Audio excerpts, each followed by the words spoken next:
You're listening to The Disc Golf Show. It's The Disc Golf Show. I'm aggressive in the new year because it is the new year.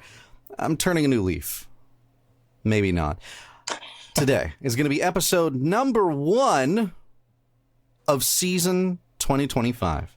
I think that's how we're going to do the seasons, and we're going to stick with it. That's our New Year's resolution, to change the season number. And we've done it. We can all go home now. Today's the 14th of January, 2025. My name is Justin. With me today is that guy sitting Nick. somewhere. Him. Nailed it. Nailed it. He nails the intros. You can't, every time. You can't deny that. So good. Can't deny that. This show is brought to you, at least in part, for this whole year, and probably going forward, by Final Nine Sports with their 2 locations, one in Orangeville, one in Rockland. You can't stop in there. Support your local pro shop, because that's what it's all about. Today we have a fantastic show, which was brought down in energy and in mood by Nick, reminding us that today is the very first ratings update day of the new year, and he had to remind me of my rating. So for my foul mood for the rest of the show, you can blame him. Take it away, Nick. All right. Well, let's change that mood a little bit, all right?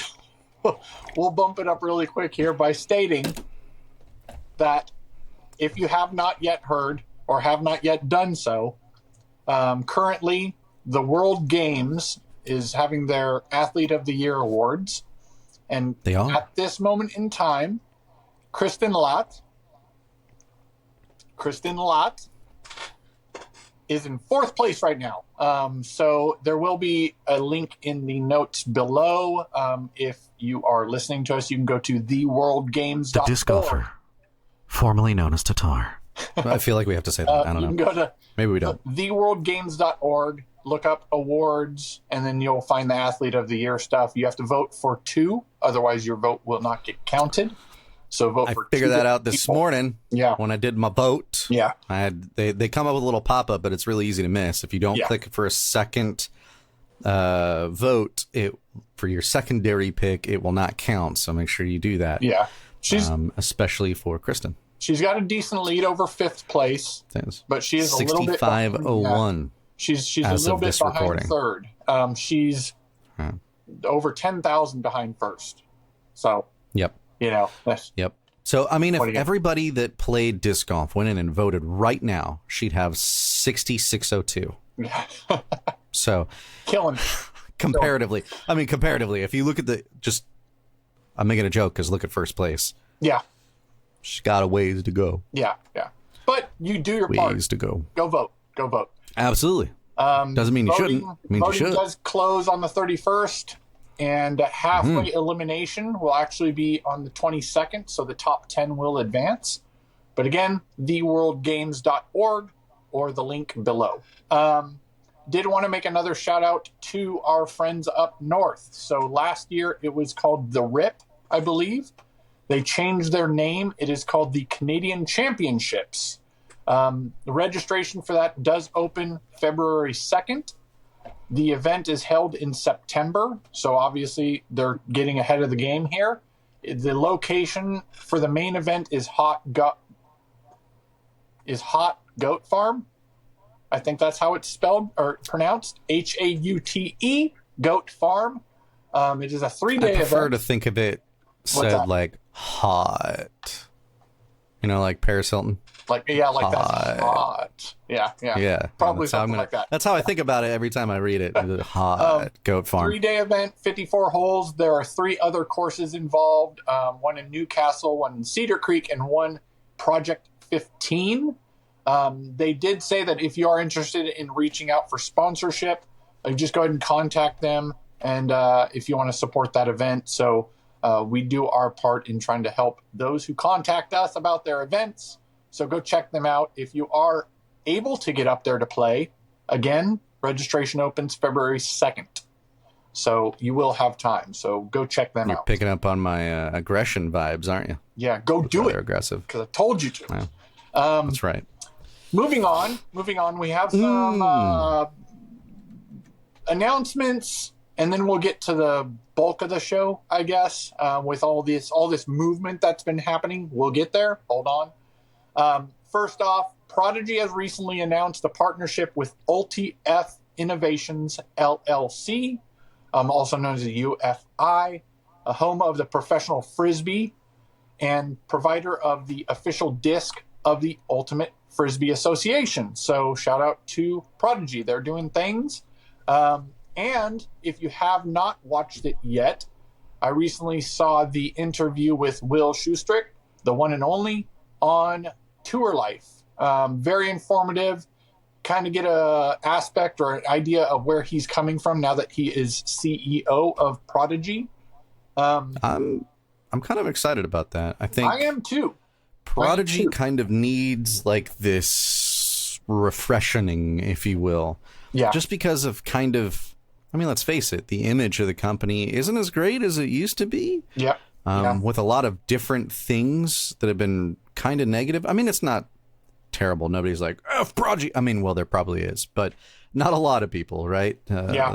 Oh, yeah. But it needs a little bit of freshening up and maybe some pull in a different direction, maybe. And I think Will is going to do that. I mean, he has the best interest, obviously, for the company. He's been with Prodigy forever. Yeah. But I think he can do it. You know what I mean? And so I think it's going to be a really good move overall for them. And or it was. We're going to get our hands on some plastic from Prodigy. Oh. So we got some coming. Try it out. So we're gonna check out if there's any, see what they're trying to dial in on, the aspects that they're trying to improve with Prodigy. We'll be looking at that flashing Prodigy. Yeah, that's what I kind of said to Will when I was talking about emailing him. We're going to get our hands on some and see if there are any issues with quality. I don't see that. If there happen to be, I'm sure those will get taken care of right away because that's kind of the biggest issue, right? It's one of them. I do look forward to getting our hands on those, so more of that to come. Actually, before I move on to the next thing, seeing as how we're talking about Prodigy, I'm going to jump the gun here on a question for you. Do you feel Prodigy has the best track record in recruiting the next up-and-comer? It seems like several top players who started with Prodigy but then moved on once they started winning big. I think there's something to that where there are those prospects and those what do you call it in baseball? Scouts. They've got to have good scouts because it seems like there have been many big names that have won big at Prodigy and then get swooped up, right? So whether you like it or not, they know or they have a good idea of who has potential. But what do you think about that? Who else has that kind of track record? True. And that is the thing, right? And it could be a couple of different things that's leading to that. And will we know? Probably not, unless somebody's spilling the tea, as the kids say. But maybe it's the company's focus, right? Maybe that's on purpose, right? That's their kind of game plan and business plan kind of going into it, right? There's nothing wrong with being like a stepping stone sponsor, right? Not at all. You start off with Prodigy and then you go to this company, right? And that's fine. And maybe that works for the overall company kind of plan, right? Like, hey, look, this is kind of the direction that we want to go. We want to attract in these players. And then once they get to a certain point, that's fine. We let them go, right? And we bring on the whole, a new round of fresh sponsorships in that way, right? And that's fine, right? And if that's kind of how they're going, great. It's working well. But I hesitate to say that because of And I don't know if it's just perception has been kind of pushed that way because of some of the things that have gone on, but it seems like the players are moving on once they reach a certain point, not because they're just done, no matter what they say, right?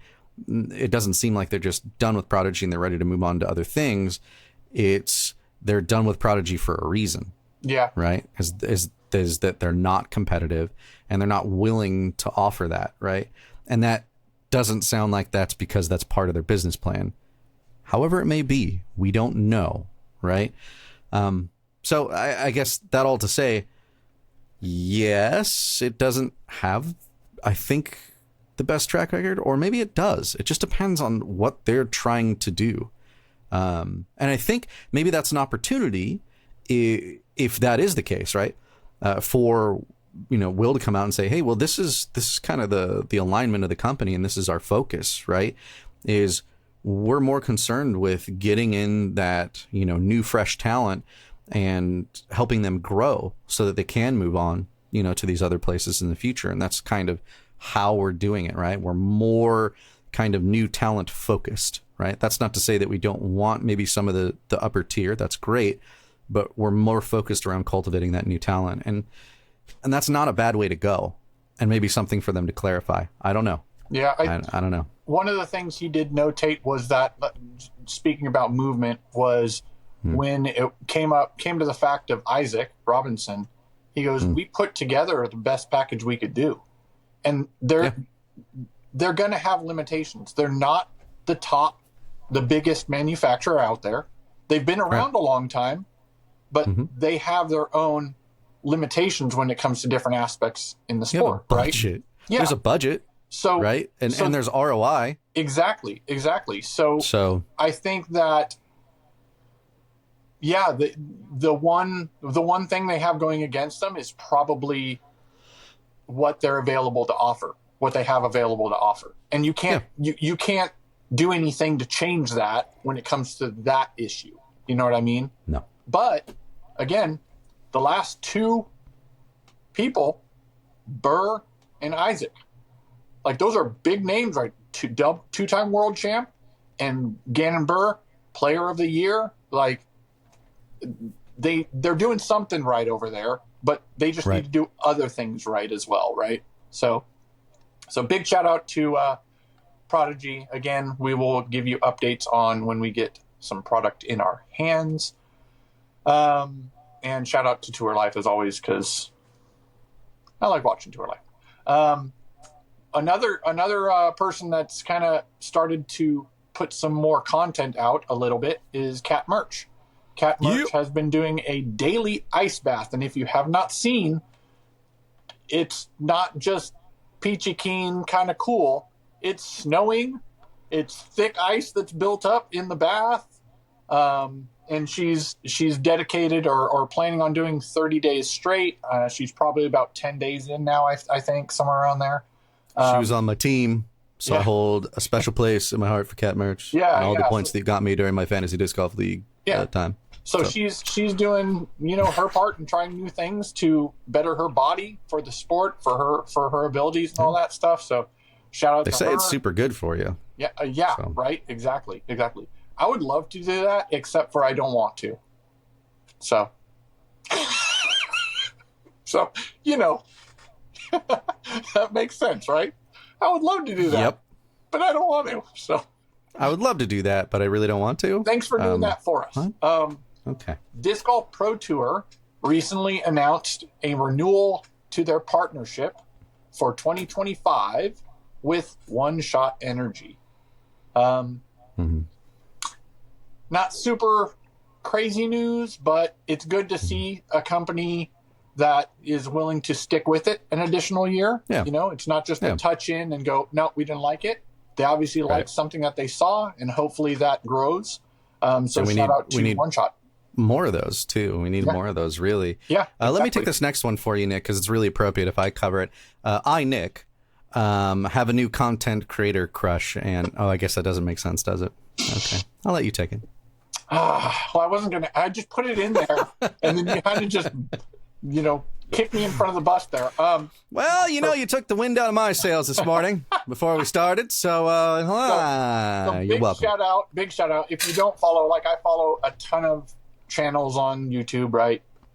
And I've liked his content since he's joined them, but I just think the most recent video that he did, and I'm not going to get into it because we'll talk about it later, is Jonathan at Latitude 64. Hilarious. So if you don't follow them, go check them out. Obviously, Latitude 64 is one of the trilogy, part of House of Discs. And Jonathan is one of their media guys, so it's super funny. Just wanted to put that out there because literally it was one of those few times that it seems to get fewer and fewer for me where you laugh out loud. You find something funny. Like, on a side note, I'll watch a stand-up comedy show, and my wife will tell me, "Are you enjoying this? You haven't laughed at all." And I go, "Yeah, I think it's funny. It's just not an audible, make me burst out laughing funny, It's sure entertaining, But yeah, you find it entertaining, amusing. It's funny, yeah. But Jonathan, but not absolutely hilarious. Jonathan was funny. It was the way he edited was great too. Because as much as I don't edit, I do a little. Justin does the majority of that stuff. But knowing just as little as I do, what's involved in all that stuff. It's good. Go check it out. Also, somebody who came back, somebody who came back to disc golf media is shout out here, Murder Mike. If you don't know Murder Mike, just go watch him.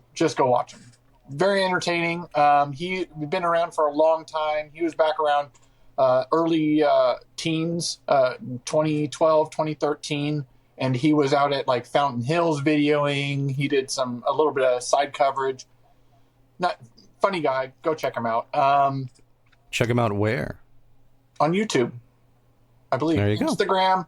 It's not under Murder Mike though. I believe it's under his name. And now, Michael. I'm sorry. I just constantly know you by Murder Mike. I'll make a post and I'll share it on our socials. Okay. So shout out to Murder Mike. Cole Radolin just recently did a live. He was at the airport and he said he's still recovering from his injury. He's hoping to be back at Supreme Flight Open, which is the first tour event for DGPT. So hopefully we do see him. He said he did enjoy and is hoping to make more content like the one he did where he was throwing around his house. For that ace shot, 1 shot per day, 2 for the second day, 3 for the third day, that. Hopefully he's feeling better by the time the tour starts. But yeah, he's doing what he can to get back in shape and hopefully be ready for the tour. Did you happen to look it up and find him or no? Oh, you did? It's under Murder Mike on YouTube. It is? Okay, sweet. I thought it wasn't. Okay, good. Go check out Murder Mike. Okay. All right, guys, let's get to some changes, some movement.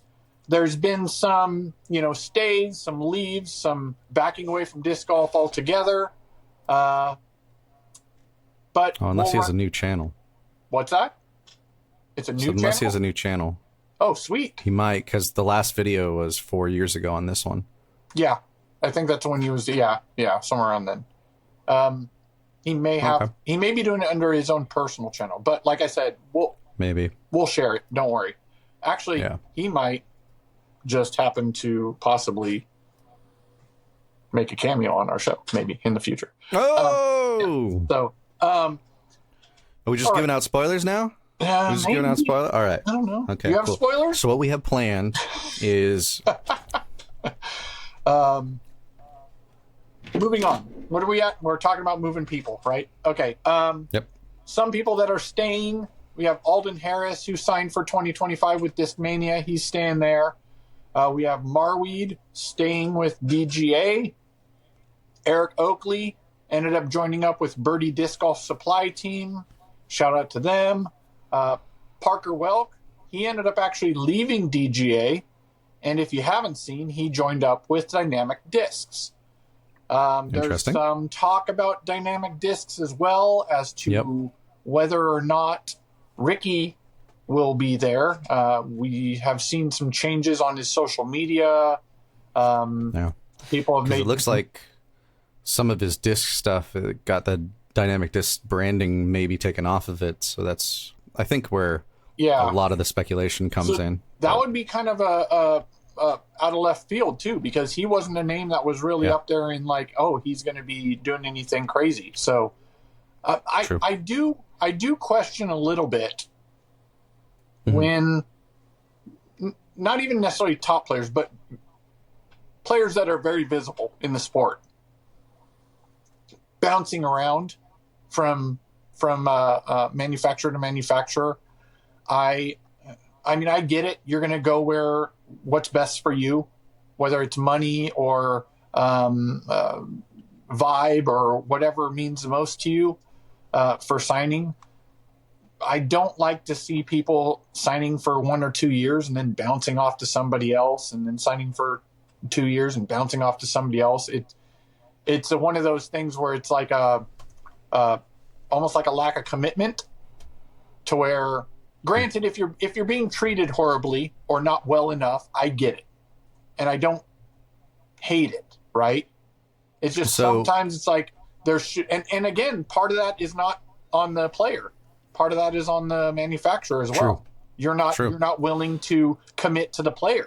So it's not just solely against the player as well here. I would like to. So given the opportunity, put yourself in their shoes. If somebody offered you a better deal, would you not take it? Oh, no, for Even sure. a year in? That's why I totally understand it. Yeah, that's why I understand it. I hate to see that the look of it is all I'm saying. Is like, when you're constantly bouncing around, it feels like there's no commitment to anything other than the pocketbook. You know what I mean? I understand it. Yeah, but and I would like you just said, that's not always the case. No, it's not. It's not at all. But I do hope that he's able, or one of the manufacturers is able to give him what he deserves. He's definitely in the top 5 name-wise for disc golf. You know. For sure. But that is kind of out there. But yeah, Parker Welk lands at DD. Mason Ford signs with Meridian Discs. Meridian. If you haven't heard of them, is cool. You can check them out. They have a startup, basically, a small line, couple discs out. Mm-hmm. And then talking about how we were talking about Prodigy is right now, their core team is only down to 3 players right now. So you have all these, and again, this all comes back to size of the business. Like they aren't one of those top, hopefully Will can switch that and turn them into a big name again back in disc golf. They were a top, I'd say 3 back in the day. But they're definitely not up there right now. So hopefully that can change for them. Right now, their 3 core team players are Chantel Budinsky, Luke Humphreys, and Manabu Kajiyama.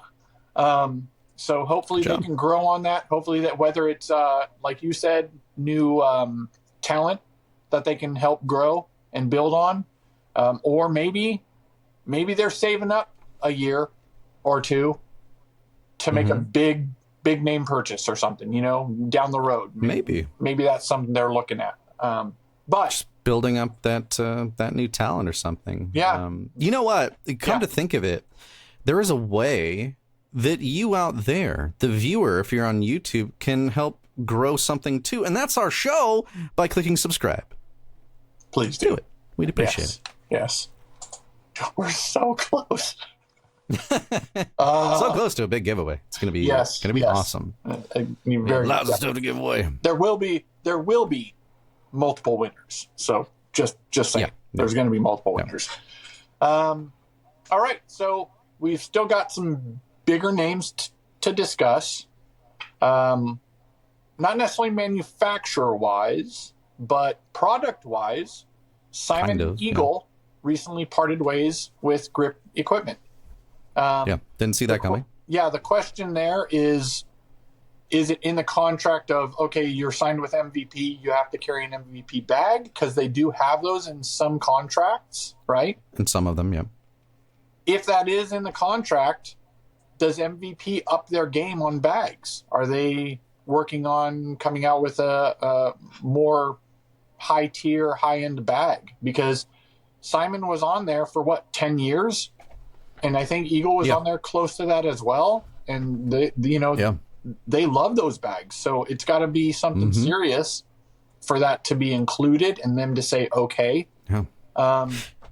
You know what they should check out? What's that? They should check out Upper Park. Oh, you know what really they could do? And if they do, what could they do, Nick? They could save 15%. How could they do that? With Disc Golf Show code. With the code Disc Golf Show. There we go. Almost nailed it. Almost. It's almost like it was like an organic ad type of thing, I'm Dr. Fife, and I recommend Upper Park. Code Disc Golf Show, guys. 15% off. We will hit that back up later. All right. Let's move on to the bigger manufacturers. We have a lot of news with the top two, and what we're talking about is Innova and Discraft. Innova, currently, there have been some commitment, some sticking to Innova. We have Holly Finley, Greg Barsby, and Bradley Williams. They've announced that they're staying with Innova. We have a new person on the Innova team, Emily Weatherman. She joined the champion team. So shout out to Emily. If you don't know her, go check out last season's Disc Golf Pro Tour. She won an event there and had a chance to win more than one. Oh, stolen from her. So shout out to Emily Weatherman. She was not sponsored at all prior to this. So she had an open bag, and she was always looking at Innova, and she got what she wanted. So big shout out to her. Names that have left Innova. Okay. You have Emerson Keith. Emerson Keith. Yes. Joel Freeman. Mm-hmm. Haley King. Yep. I didn't see her on their team roster. And Big Germ. That was the biggest kind of a left field one to hear that the Germ, biggest one. He'd been there forever. He's been all Innova all in for a long time. So I am super curious as to where he lands. Discraft. Hey, dude, the way things are going, man. The way things are going. On to Discraft. Chris Dickerson staying with Discraft. Yep. Kale Leviska leaves Prodigy, lands at Discraft. Ezra Robinson leaves Prodigy for Discraft Elite Team for 25 and 26. Yep.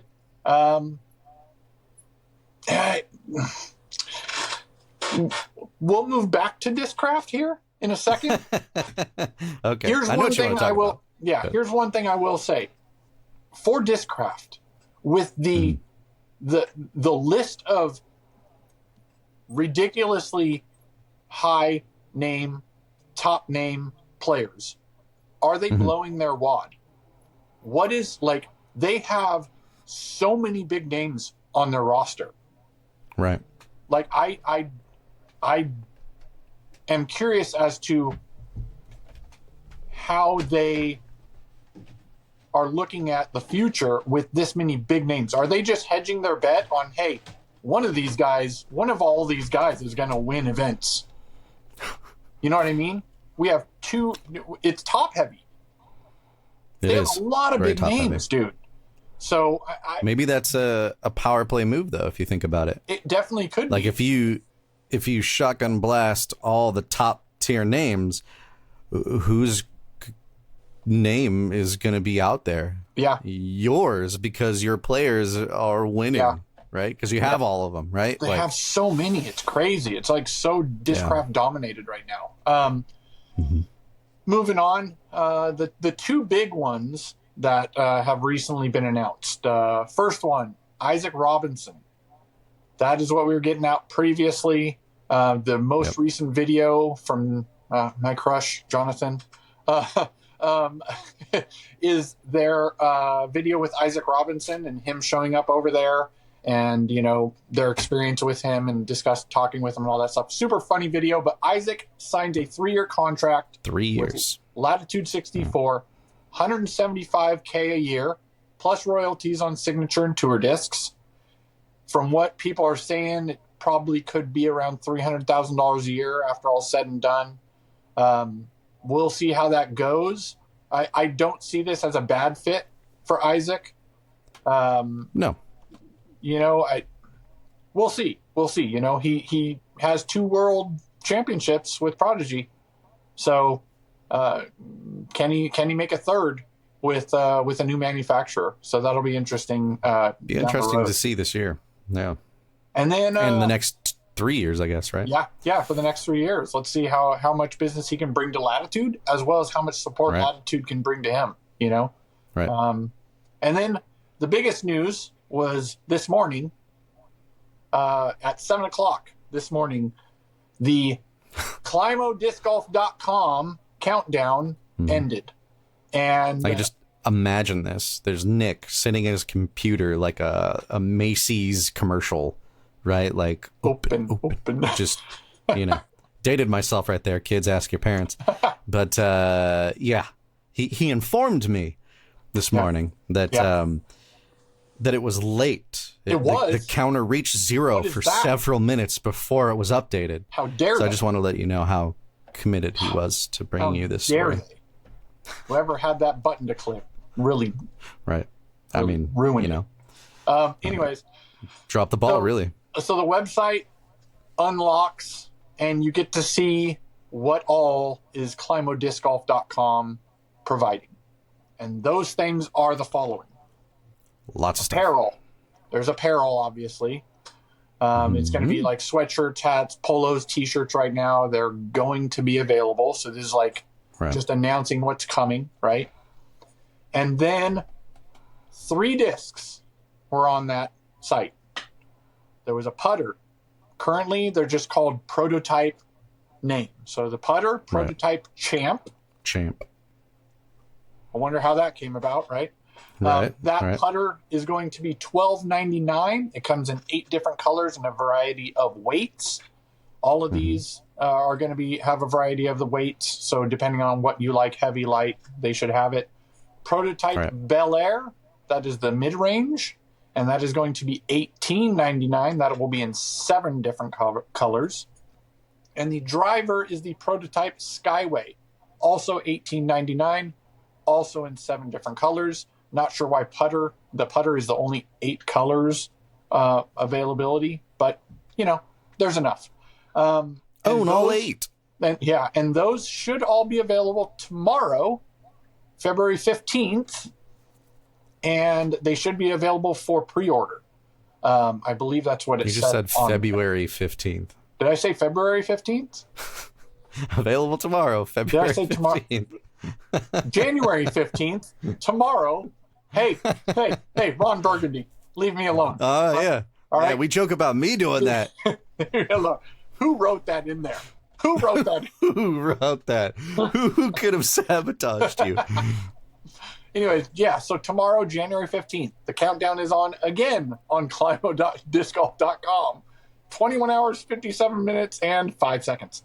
4 seconds. Right. Anyways, tomorrow. Go check it out. Which is indeed not February. Yeah, product launch tomorrow, January 15th. You can go check out those discs, get those when they come out, and have a piece of Climo history or future or all of the above. Right. I'll cover this next section here, Nick. Upcoming events. There are none. Well, I mean, there are some, but there's not tour events. No. There's no Pro Tour events. There's none. On to you. None. Currently, though, I will say, before we get into that the show, this is the first one of the new year, but we're going to be changing things up. We talked about it a little bit last show, but there'll be some new segments. The show be kind of redesigned in a way. I think we're going to step back to our roots a little bit. We'll see the outcome of said future meetings here very soon, Nick. So expect that to come maybe next show. We'll see. We'll see how things progress. But we might have a new special guest segment. So stay tuned. I'm just gonna tease it out there for you. Next show is gonna be great. Tune it. Don't miss it. Don't miss it. It's gonna be different. I think you're gonna like it. Currently, there is the tour Down Under that's happening right now. So down in Australia. Yeah. So there are some bigger events happening right now. Shout out to all the players that made the trip down under. Down under disc golf. Yep. Dude. Experience. Oh, Chris. We missed you, Chris. Dude. Anyways. Best apparel name. Yes. In the industry. For sure. Hopefully it comes back. I'm going to have to talk to him. I'm going to call him. All right. I'm going to put in a word. Right. Yeah. Okay. That's an expensive collect call, though. You know? I will message him via social media. What's going to happen? All right. So I got a couple questions for you. First question. Do you feel the tour or a tour, whatever the size of that tour, based on manufacturer teams, would be something that the average disc golf viewer would be attracted to? So what I mean is like Innova versus Discraft versus Discmania, whatnot. Do you think that this is something, now mind you, obviously, where did I get this? Where did I hear about this? No, I heard about it from Tour Life. Okay, so Brody's brought this up a couple times where a lot of people feel that there is a team aspect because the person playing is from the manufacturer, right? But we all know golf is a one-person game. You're playing against everybody. You're not playing. You're not a team. You know, you're a coworker, I guess, if you say that, kind of. You're not a team. You're not playing as a team. Do you think there's room for some sort of a tour where it's actually team related? Because then you could have that support and cheering on your favorite manufacturer, because there are very diehard manufacturer fans out there. So do you think that that's something that's viable? My gut feeling says no. My gut feeling says no. If you keep it kind of like the tours go nowadays. What I mean is, if you just had another like pro tour style event and it was broken down into, we have all these people and we emphasize that these people are from Innova and these people are from Discraft. And I think the struggle right now for disc golf is to get more eyeballs on it and get more average viewers. So adding yet another piece of content that is the same thing that they can kind of get throughout the year with the Pro Tour isn't going to attract necessarily more eyeballs and convert them into average viewers, in my opinion. I think that's kind of the struggles. And we see this a lot with disc golf and a lot of, you know, sports that start off and are in that growing kind of thing, is there's just too much like saturation in that market. Like too much is trying to be done and the money and the viewership isn't there yet, and then they just peter out, right? So with that said, how do I think that could be successful is if you change that up a little bit, right? Because right now you can kind of say like, you know, hey, the Pro Tour events are kind of like this. It's one company's discs versus another company's discs because the champion is this company's discs, right? They're kind of set up that way, but you could change it to be more focused that way if you change maybe the scoring and how things are done, right? So you can always have that aspect of golf. The scoring for that, for the individual, maybe stays the same. However, the teams competing have a team score, and it's really the teams trying to compete for that ultimate first place prize, right, on the podium, if you will, or making it to that podium. And the better the players do individually, the more that team score goes up. And you could have that kind of maybe a different kind of rule set or thinking around how we score that for the teams and how they gain points, right? And maybe that's a kind of a unique system that they add to it. I guess what I'm trying to get at is it has to be unique and presented in a way that's not just one more thing that we already have. Yeah. Because a lot of people, I'll tell you right now, they catch the highlights because they don't have time or the desire to watch the whole damn thing. Yeah. Right. And that's just true. The way it is. Right. And I don't think that there's just not enough. There's not enough numbers, not enough people to really give us another major thing that people are going to care about, unless it gives us something that's unique. And maybe that catches on and people really love that. Great. Now you have that thing that everybody kind of wants to watch, and that's great. But if you do it in the same style of what we already have, yeah, you're not going to get very good turnout for it, I don't think. I could be wrong. What the hell do I know? But I could just, like, the feeling from, like, when we ask these type of questions, like on our social media, is very strongly that way, I think. And I know it's just a small sample of the overall audience, but it's a good enough sample size that I think that's kind of going to be the thing, right? Your diehard fans, they're going to watch it. Converting to more average viewers and getting more than what you have right now and growing the sport because of this thing?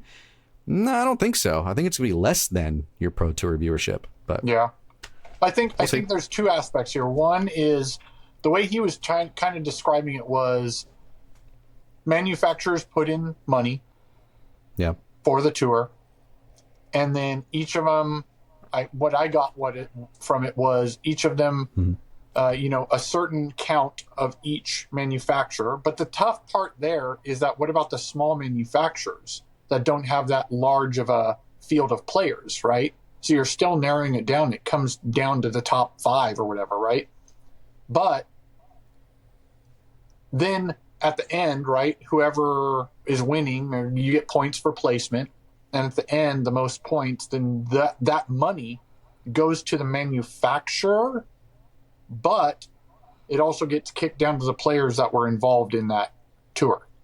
The other side that, as you were discussing this, you were talking about it, made me think of is you could implement a test run with just the Disc Golf Pro Tour and just do the numbers on the side of what the current outcomes are and see what that would look like. You know what I mean?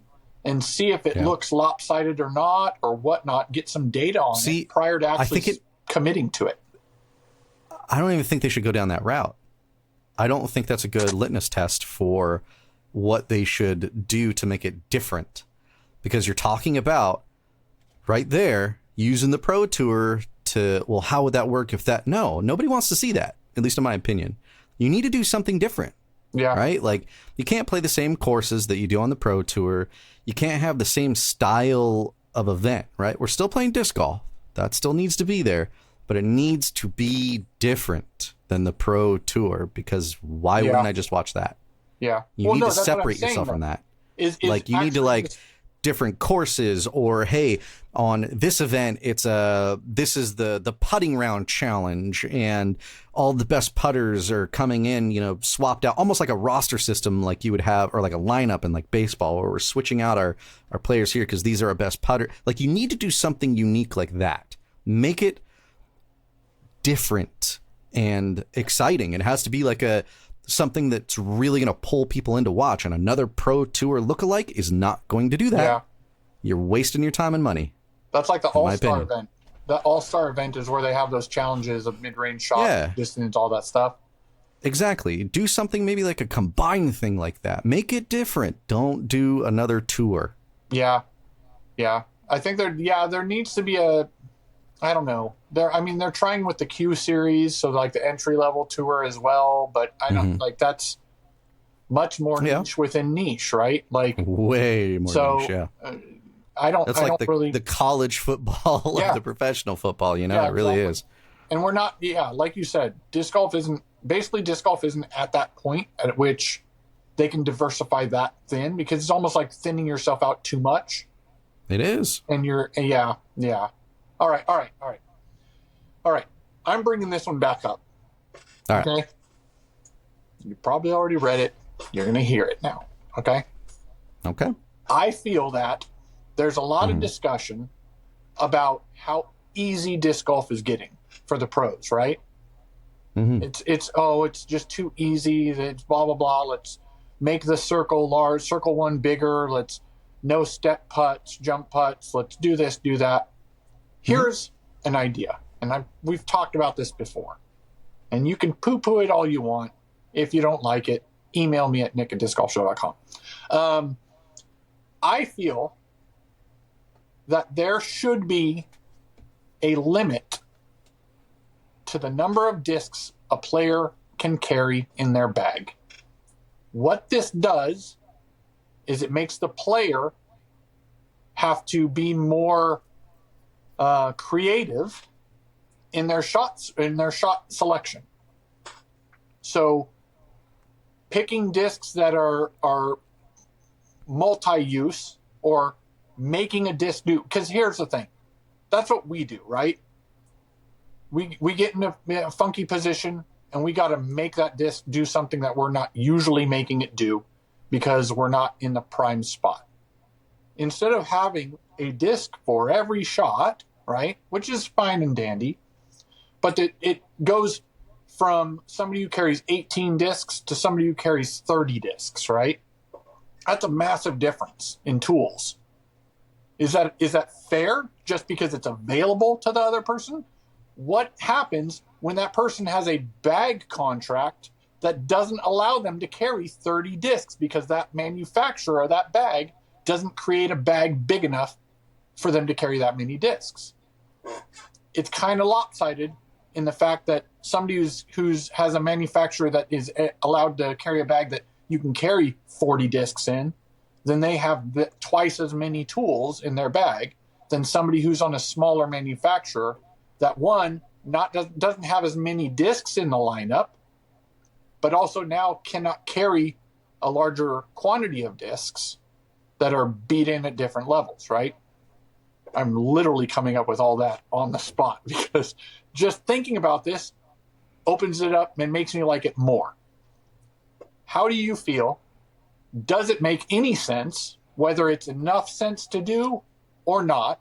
Is there any viability in the thought of having a limit to discs for the pros playing on the tour? I'm really interested to read and hear what the viewers of the show have to say about it, because I think this is I think we're going to get a pretty mixed opinion on this one. And I don't think going one way or another is necessarily right or wrong. To me, my personal opinion is I don't really think it matters, right? Like, at the professional caliber, you can probably, for the most part, take 3 discs and get done what you want done, right? I mean, how many of those like special, videos have we seen where like pros will go out with like a putter, right? And they'll play the whole course with a putter, then get it done. Is it always the cleanest? No, because it is kind of a hindrance. Do I think that aspect would make it so much more challenging that we'd see a more engaging and entertaining game? No. Because what are you going to limit it to? 3? Okay, now we're talking. All right, that might be pretty interesting because that's pretty limiting, right? I don't think that's going to happen, though, right? You limit it down to 18. Does that really limit you? You limit it down to 10. Does it really limit you? I don't know if it would have to be a significant enough of a reduction that it would actually impact their game. And then at that point, do we really want to see that? Is that something you really want? Do you want to see players hindered and it made more difficult for the sake of it being more difficult in a kind of almost abstract way? Like, okay, golfers, you only get 1 9-iron and you get you don't really see that in other places, right? Like, you have enough of your equipment that you can bring that you can play your game in pretty much any way that you want, right? Well, limiting it for the sake of limiting it is what it sounds like to me. It's kind of like does it matter? Probably not. Unless again, we're talking about an extreme limit. Then okay, yeah, maybe. Well, with golf, they do. They are only allowed to carry a certain amount of clubs, right? They do, but what I'm saying is they're allowed to bring enough that it doesn't really matter, right? Like, you have enough assortment of your clubs that it's not really going to hinder you in a way that makes it better than if you could bring 85 different clubs, right? Like, it's not that much. Yeah. They're allowed to bring The variety enough that it's isn't not there. really a matter. Yeah, they have enough variety that it doesn't really matter for a game of golf, right? Well, But if they were now to say, like, you can only have 2 drivers, 2, whatever, like you'd only have 6 clubs. Okay, well, okay, now it's different. But does that make it better? I don't know. The only reason I bring this up is because I feel like sometimes a bad shot that would normally be punishing isn't as punishing, because if you carry enough discs, you're going to have a disc that will have the flight line that you need. Obviously, depending on the amount of punishment that's involved in that lie, right? To me, like if which they're pros, right? Like you said, they should be able to throw any shot with anything. So it wouldn't be like a super slam to their abilities, but it would be an increase in seeing their creativity in how they make a shot when they don't necessarily have the ideal disc that they may want for that exact shot. So they're put in a little bit slightly more difficult situation when they know that, oh, well, you know what I should have done? I should have put this in the bag for this tournament. I should have had this disc, because if I do tend to land here, then this, it would be more of a chess game in how they approach the course, in the way and what discs they choose for that course. Now, but again, like I said, do I hate how things are done now? No. I like seeing them throw crazy good, right? Even with that, like, position, we're still getting back to, it would have to be limiting enough to matter. Well, that's what I'm thinking, is what would that number be, though? Like 5 or something, right? You think it would have now you got to plan that out. Well, because here's the thing. I think so. Because think of, in 10 different discs, I can give myself, and I suck. I'm always in a bad position. That's how I play disc golf. That is my game, landing where I didn't want to.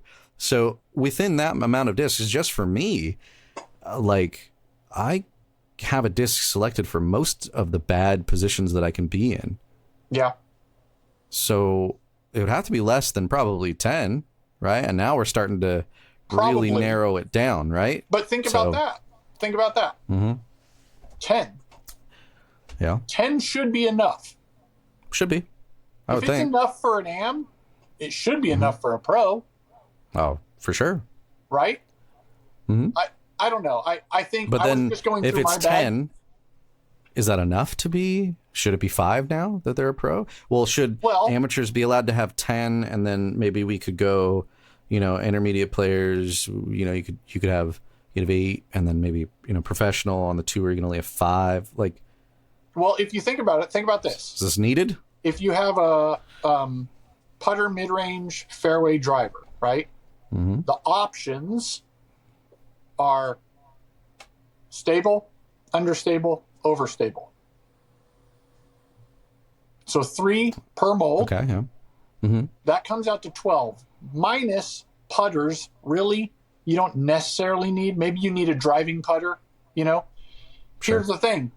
The putting putters, not even worried about that. Yeah. I wouldn't even worry about that. 1 or 2 of those, that's fine, right? But the ones that you use off tee. So that would actually still give them 12 just off the tee discs. Sure.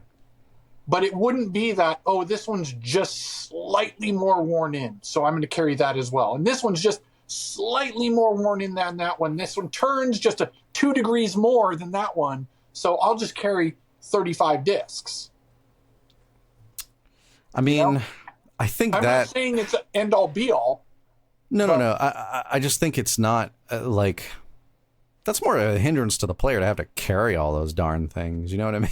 Well, that's the thing. Is it really an advantage? Now the caddies are carrying them now. Is it really that much more of an advantage to have the disc that's 2 degrees more to the left? In certain situations, I would agree with you. But for disc golf, like, for their abilities, I think it is. Because you see them always picking up 2 or 3. Well, not always, but there are several players that'll pick up 2 or 3 discs before they get on the tee, and they go. I think honestly, It would just be more of a psychological challenge at that Yes. point. Because realistically, Yes. the way between the two discs, what do you think's really going through their head? Right? At the end of the day, I think it's a subconscious, I'm more comfortable with this disc. Yeah, that's So true. if they're a little less comfortable. I mean, we could go so many different ways with this, Yeah. and I could probably sit here and go back and forth and about this for hours because it's an intriguing idea that I don't think we'll ever get to the bottom of. No. But it's an interesting question. That's why I'd love to hear what you listeners think. Sound off in the comments below if you're listening on YouTube, or you can shoot us an email at the show at discgolfshow.com. Tell me how I'd horrible love to hear of an what you idea think. it is. Yeah, yeah. I don't know. It's an interesting idea. It's an interesting idea. You know what else is an interesting idea, Nick? What's that? Saving money! And there's so many different ways that you can save money, the first of which we did talk about earlier on the show, and we promised we'd return to it, so we cannot break our promises. So here you go. Go to Upper Park Disc Golf, use the code DiscGolfShow, all one word, and save yourself 15% off of your entire purchase. If you're getting a bag and maybe a couple other items, that's a pretty good chunk of change you could save. Remember, use the code DiscGolfShow at checkout. Save yourself 15%. Because who doesn't love to save money? Also, this episode was brought to you in part by Final Nine Sports with their 2 locations, one in Orangeville, one in Rockland. Support local. If you can't support their local places here to us in those 2 places, support local. That's the message. Do it. Remember, if you'd like to reach out to us, maybe in response to that question that we asked earlier, the show at discgolfshow.com. If there's anything that you didn't like, keep Nick warm at night when he prints out your hate mail at nick@discgolfshow.com. It really means a lot to him. We don't want him sleeping cold now, do we? I hate you, Nick. An email, nick@discgolfshow.com. Send it there. If you do us a favor, hit subscribe. We're really close to that big target goal number, and we could do a fancy big old giveaway with lots of winners in there, and we need to get rid of some stuff because it's collecting a lot of space, and Nick's wife is just beside herself right now with the amount of storage space it is taking up. So actually, I don't know if that's true or not. I put words in his mouth. Desk, and I want it gone. It's really a Nick problem. So maybe don't subscribe. That's the message. Don't subscribe to the channel. We want him in as much pain as possible. At least I do. I think that pretty much does it. Remember, hit the like button if you like the show, or dislike if you didn't like it. That's fine too. Remember, in disc golf, as in life, aim high and let it fly. See you later.